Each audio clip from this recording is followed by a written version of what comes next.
नमस्कार दोस्तों, आज हम कक्षा 6 की एनसीईआरटी की भूगोल की किताब का पहला अध्याय पढ़ेंगे, पृथ्वी पर हमारे जीवन का आधार। यह अध्याय हमें पृथ्वी के स्वरूप, आकृति और उसके रहस्यमयी नक्शों के बारे में बताता है। तो चलिए शुरू करते हैं। क्या आपने कभी सोचा है कि हमारी पृथ्वी का आकार कैसा है? पुराने समय में लोग सोचते थे कि पृथ्वी सपाट है, लेकिन बाद में वैज्ञानिकों ने सिद्ध किया कि पृथ्वी गोल है, बिल्कुल एक गेंद की तरह। हालांकि यह पूरी तरह गोल नहीं है। यह ध्रुवों पर थोड़ी छपट्टी है और बीच से थोड़ी फूली हुई। इसीलिए इसे भूगोलिक अक्ष और भूमध्य रेखा से समझा जाता है। पृथ्वी का छोटा मॉडल, जिसे ग्लोब कहते हैं, वह हमें पृथ्वी की आकृति, महाद्वीपों, महासागरों और देशों को दिखाने में मदद करता है। ग्लोब पर हम देख सकते हैं उत्तर और दक्षिण ध्रुव, भूमध्य रेखा और देश राज्यों की स्थिति।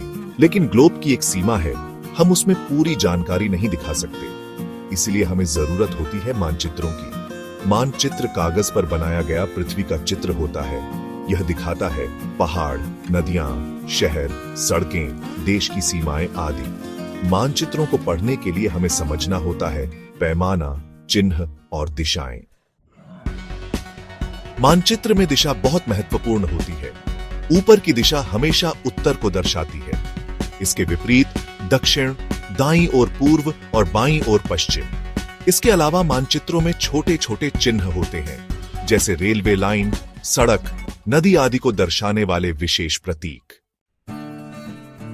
मानचित्र 3 प्रकार के होते हैं। पहला, भौतिक मानचित्र, जो पहाड़, नदियां, समुद्र आदि दिखाते हैं। दूसरा, राजनीतिक मानचित्र, जो देश, राज्य, शहर और सीमाएं दिखाते हैं। और तीसरा, विषयक मानचित्र, जो किसी विशेष जानकारी जैसे वर्षा, फसल, जनसंख्या आदि को दर्शाते हैं। क्योंकि पृथ्वी बहुत बड़ी है, इसलिए मानचित्र में चीजों को छोटा करके दिखाया जाता है। इसे कहते हैं पैमाना, स्केल। उदाहरण के लिए, मानचित्र पर 1 सेंटीमीटर की रेखा असल में जमीन पर 10 किलोमीटर हो सकती है। इस तरह हम दूरी का अंदाजा लगा सकते हैं।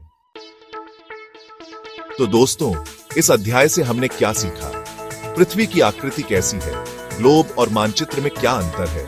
दिशा और स्केल की उपयोगिता और विभिन्न प्रकार के नक्शों की जानकारी।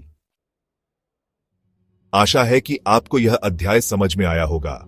अगर आपको यह वीडियो पसंद आया हो तो लाइक, शेयर और सब्सक्राइब करना ना भूलें। हम अगले अध्याय में और भी मजेदार चीजें जानेंगे। धन्यवाद।